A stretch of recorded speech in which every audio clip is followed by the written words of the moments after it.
Yangilik Turkiyani Xitoy tomonidan ishlab chiqarilgan 2.2 routerlarini ishlab chiqarishni boshladi. O'zbekistonda kam yo'q, 1.5 kilovat ko'p bo'lgan.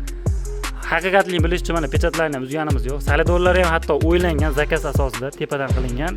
Salidorlar joyi, to'kish joylari mana pastda. Eng fuli nejeverkalik. Turbalarigacha aniq ishlatilgan. Endi turbasi qora metall ishlangan, qalin kraska qilingan. Hatto detallari ham nejeverka, bular nejeverka. Hatto mo cho'tka qatirgichlari ham nejeverka. Mana shunaqa routerlar kerak bo'lsa aqlga chiqarasizlar. Aksiyada $750 dan beryapmiz. O'zi 1.5 ming sotardik.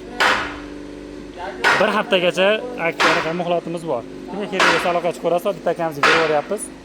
Invertor ham kelib qolgan ekan, invertor bilan. Bu yerda yana bitta zakasimiz bor. Bu yerda zakatkalar, keyin zakatkalar, shoxamizdan lavha.